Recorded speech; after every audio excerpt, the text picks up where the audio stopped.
Everyone from Chelsea Fan TV. I hope you're all doing very well. We're outside Stamford Bridge after Chelsea beat Fulham 2-0. Charlie, that's a nice retro shirt you've got. Mate, it is, isn't it? You're bringing a few good ones out recently. You've got the new away one as well. Is it the third kit? I've got that. So yeah, we got a few in the locker, mate. We got a few in the locker. Thought I'd dust down this one today. 2004-5 home shirt. It's a good one. Better than the game, I'd say, probably. It was a bit dry, wasn't it, at the beginning? It wasn't the best, mate. First half was dreadful. I think we've got to say it how it is. It was appalling. We were very lucky that a couple of refereeing decisions went bang in our favour. That goal was very fortuitously ruled out in our favour. I think, it was very minimal, that, and Fulham have every right to be fuming about it. And then the corner as well, by the way, that was given after the allotted time that was meant to be added on. So I can understand why Fulham are fuming, and you definitely understand if it was the other way around, we'd be absolutely raging about it. I didn't have any issues with the lineup. Same team that beat West Ham. Naturally, when you win a game 5-1, you're going to keep the same side, aren't you? Was there any surprises for you? Because I was a little bit surprised. Gusto was in there. I was happy, but I was surprised. Yeah, maybe a slight surprise that Reece didn't come back in. But again, we won a game 5-1. Maybe just keep it the same continuity and all that sort of thing. But big blow, the lap going off early doors in that half. He's going to be out for 6 to 8 weeks. Maresca himself saying after the game that he thinks we're a bit short in that area. So are we going to go and do something? I don't know. What can we do? Who can we get? That's something for the club to decide. Do you think we will? I think we'll look and we'll try. But I don't know if we will bring anyone in. That's the thing, Are we going to bring someone in? But we are short. There's no denying it. The lap out 6 to 8 weeks. We're definitely short. Yeah, I mean, I have to say, I've always been happy for Jackson to go at the right price, but I've also been happy for him to stay on as well, because I think it's great depth to have in that position. And then when you look at him going to Bayern Munich, it's not even a permanent transfer. So from a financial point of view, it doesn't seem that great. And then you were looking at the striker position as well, and you're saying we haven't got any depth for 8 weeks, maybe even a little bit longer if it takes some time to recover. So do you think there's any conversation to be had about blocking that move to Bayern Munich? Well, it's done now. Is it official? Yeah, it's done, mate. So it is what it is. I didn't even know it's just like terrible timing and just our luck that the day we let someone go, we then get striker out for 8 weeks. When did that get confirmed? This morning. Oh. Yeah, early doors this morning. I didn't even see that. Look, it's great money in terms of a loan fee and stuff. We are getting a lot of money back, and that's great. Jackson wanted to go, but yeah, obviously we could have done with him now. And it leaves us really short. It leaves us with one striker now for 8 weeks in Joao Pedro. And we're at game week 3 now. We're playing Tyreek George up front. And yes, he's not a striker, and he really struggled today. He wasn't very good. He's not of the required quality in the squad. You're bringing in Buonanotte as well on a loan deal. One of the strangest transfers I think we've ever done. Literally doesn't really make any sense at all. It's not even an option to buy. No, it's not an option to buy. It literally makes 0 sense. I can't see him playing very much whatsoever. And then, yeah, you just light up there. You are light up there. That's the reality. So I think we need to go and find someone. But in terms of the game itself, the first half was terrible. I felt we defended okay. Midfield was non-existent. I thought Enzo Fernandez had a very poor game first half. The attack, we just didn't get into the game whatsoever. Esteval's the only one that really looked like making something happen. But I tell you what, it doesn't half make a difference being good at set pieces again. I say again, just being good at set pieces in general. We've got the situation now where, if you're struggling in a game, if you can't create any chances, you can rely on a set piece. And that is so important in this game. And we scored 6 goals from set pieces last season, right? We've got 4 in 3 games already this season. So something's working. We're definitely improving. And then Bernardo Cueva, obviously, is earning his money. And Joao Pedro, brilliant header. This guy is very, very good in the air, and he's so much better than I thought he was. This is a phenomenal signing for us. What's his main attributes? What's his main qualities? And is there anything about Joao Pedro that you think is still underappreciated? Look, mate, I think one thing I didn't realise how good in the air he was. Very good in the air, great defending both boxes, good with his feet. He's got good touch, good shot, good on the ball. He's just an all-round package, mate. Really, really good footballer.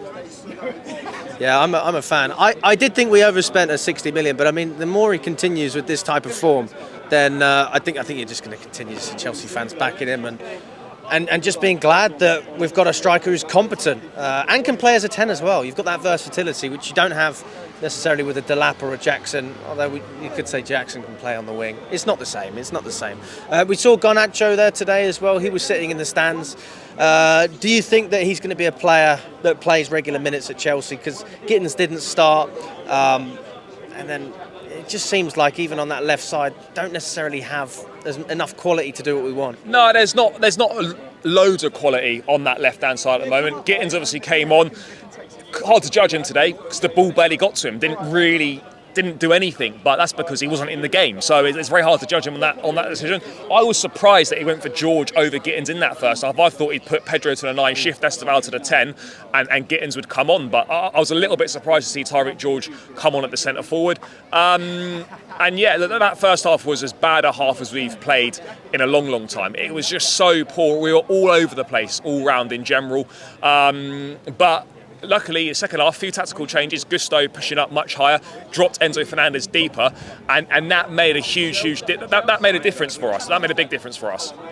Yeah, I think that Fernandez up the top end of the pitch. I think, to be honest with you, I mean, yeah, he was shocking, mate, when he was up that, and when we had the counter attacks, just wasn't able to keep up. It was like the ball got stuck to his feet at times, and he wasn't releasing it. There's nothing more frustrating. You remember Ross Barkley, mate, when he was here, always used to annoy people when he had the ball. Scouse Sedan, mate. Oh, mate, and you say release it, and he doesn't do it.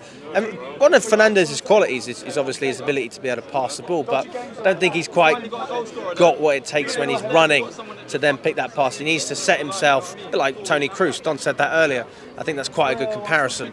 But I think there's a genuine argument for Andre Santos to get in this team. I mean, he's coming on and he's not really putting any foot wrong.